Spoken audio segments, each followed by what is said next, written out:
Hi Pisces! This is Pisces Hub. Welcome to my channel. So for today's video, gagawa tayo ng reading for Pisces para sa araw na ito. Okay? So alamin natin kung ano yung mga posibleng mangyari, mga gabay, mensahe gamit ang ating The Keeper, the Fortune Telling card, and ang ating Tarot card po. Okay?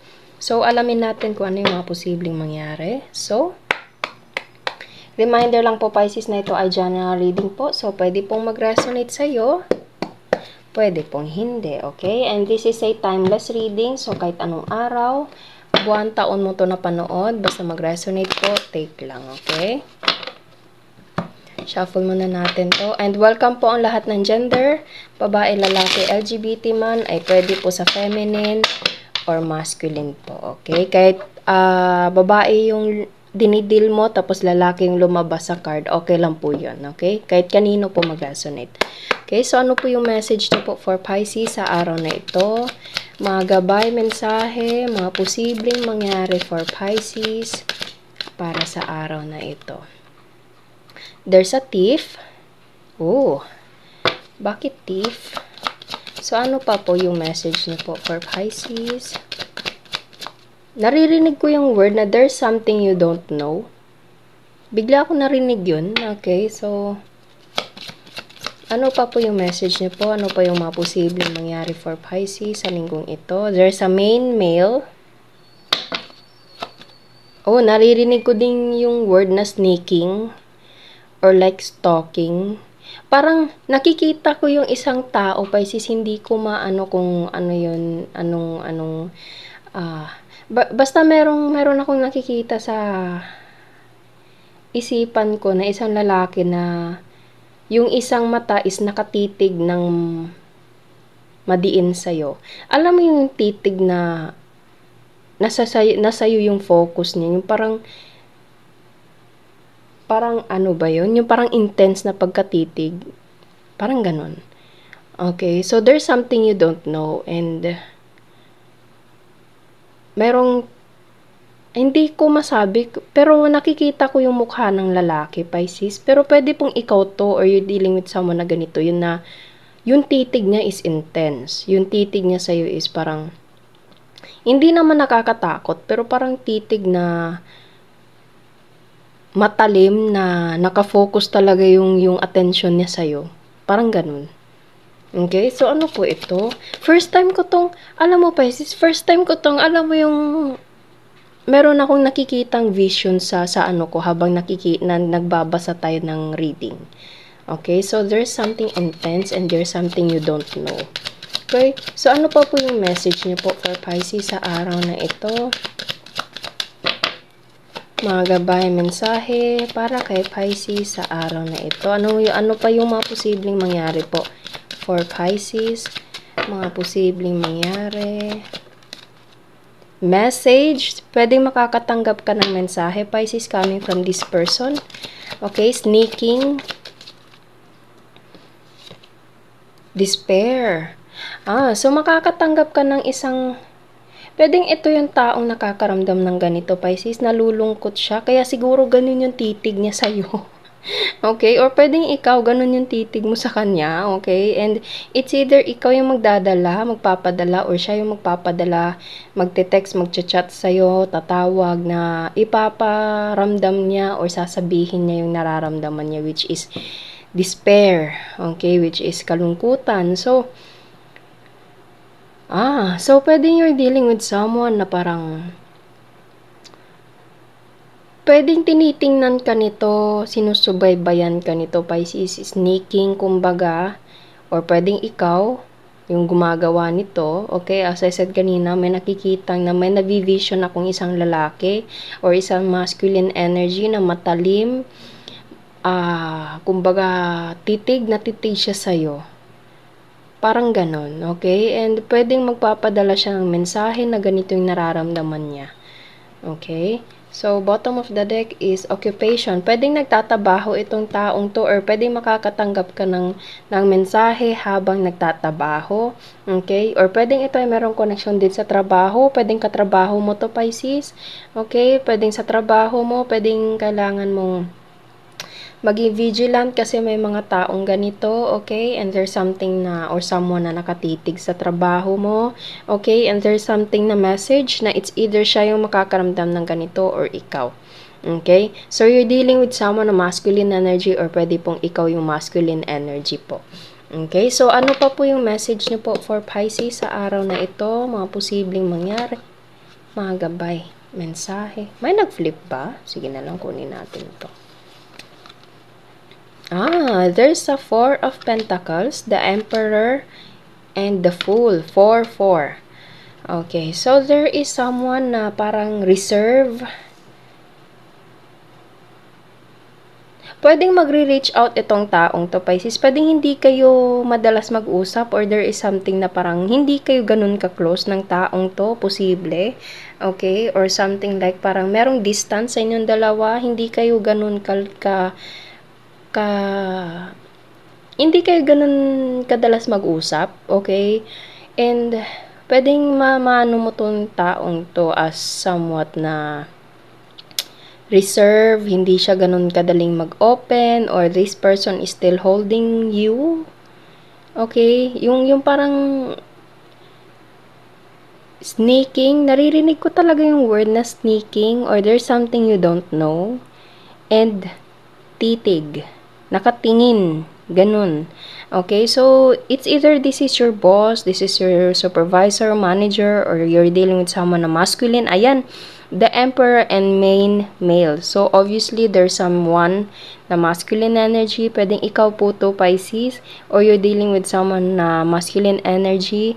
Okay, na magre-reach out sa you and this person will tell you everything. Or this person wants a new beginning with you. Okay, so pwedeng ito ay merong connection sa trabaho. Okay, or you're dealing with someone na pwedeng workaholic, madalas mag-focus sa financial, sa sarili, sa responsibilities, okay? And there's the Fool. It's like a new beginning, new journey, new start.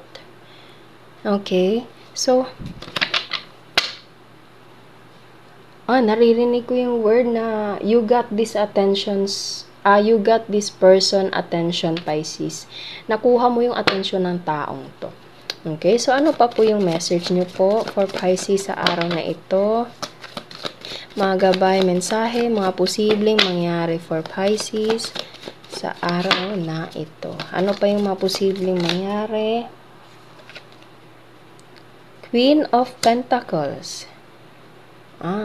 So this person or you is puro tayo pentacle dito, Pisces, and meron tayo ditong trabaho, occupation. So, pwede malaki yung aspeto sa trabaho, financial, itong reading natin ngayon, okay? So, this person wants you to have another opportunity na pwedeng konektado sa kanya, and pwede makakaroon ka ng panibagong trabaho, Pisces, okay? Or promotion, or something like upgrade. Kasi itong taong to is pwedeng nakikita niya yung hard work mo, nakatingin siya sa'yo, kumbaga minamasdan, nagmamasid siya sa trabaho mo, pwede pong ganun, okay? So, it's either hindi mo siya napapansin, pero tinitingnan niya yung trabaho mo, pwede pong ganun, okay? And this person values or appreciate all your hard work. Kung sa trabaho man to, okay?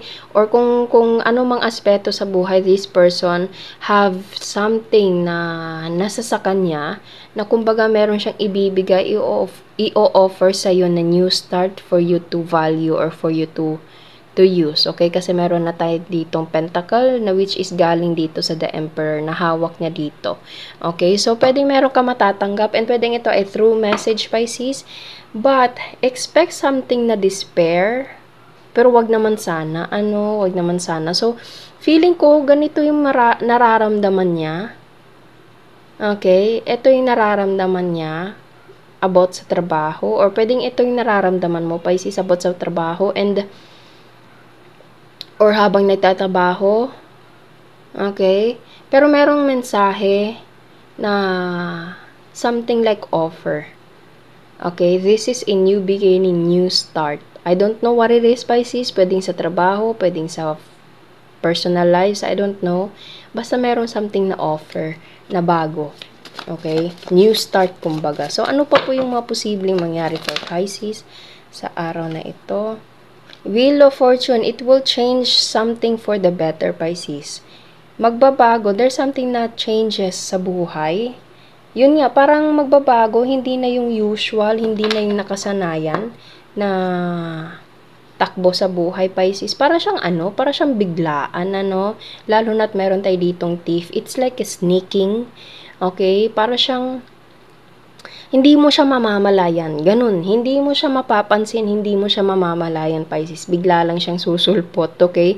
And magugulat ka na lang, meron siyang mensahe na sasabihin, okay? Or pwedeng ikaw po yung ganito, pwede po itong vice versa po. And pwede matatanggap mo ito, posible tungkol sa trabaho or posible habang nagtatabaho po. And there is something na pagbabago na dala ng offer ng taong to. It's like a new beginning, new start for you na magbabago sa buhay or there's something na new journey or like new path, okay? Meron akong gustong sabihin, Pisces, na parang new pattern. Ayun, new pattern. Hindi na siya yung pareho nung dati.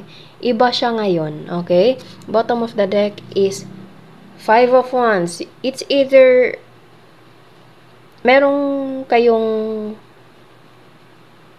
argument ng taong to, Pisces. Pwedeng nag-away kayo nito. Merong sagutan, okay?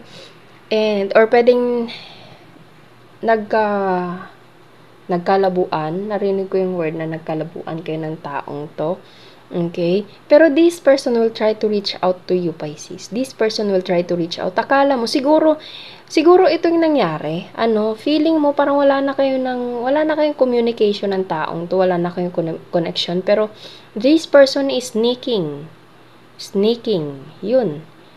Kumbaga, pailalim, hindi mo napapansin or hindi mo namamalayang nakatingin na pala siya sa'yo. Okay? And meron siyang ibibigay na mensahe or pwede pong vice versa, pwedeng ikaw yung ganito, Pisces, na pwedeng merong ibibigay na mensahe, na pwedeng ito yung nararamdaman niya, okay, na posibleng sa trabaho or habang nagtatabaho, and pwedeng feeling ko merong kayong ganito ngayon or pwede maraming taong involved, Pisces. Okay, and this person is like parang, yun yung parang nagpigil sa kanya because of what happened. Okay, kaya nga nagka-reserve itong taong to na kumbaga nag-hold back siya. Ganon. Pero there is something na new beginning together with you na magbabago sa pattern. Okay, so pwedeng ito ay sa trabaho, pwede din po siya sa kung sino man itong dinidil nyo po. Okay, take nyo lang kung saan pong aspeto sa buhay. Okay? So, kuha tayo ng mga initials, random words. Kung sino or ano po yung mga konektado for Pisces sa araw na eto. So, meron tayo ditong chat, text, tawag, ayan, pwedeng mensahe. Okay, may dimple. Meron tayo ditong mataba, dagat, connection, moreno, morena, maliit ang ilong, meron tayo ditong letter I, F, trabaho, ayan, may trabaho tayo dito, Pisces, blonde, barko, bahay, photos, pangarap, and negosyo. Okay, so pwedeng meron tayo ditong F and I. Okay, so pwedeng nandito po, pwede pong wala, it's okay lang. Okay, so yun po ang ating reading for Pisces sa araw na ito. Naway nagustuhan nyo po. Huwag nyo po sanang kalimutan na mag-like at mag-subscribe po sa ating channel and click the bell button, Pisces, para ma-notify po kayo sa next videos na i-upload natin. Okay, so thank you, Pisces, and God bless!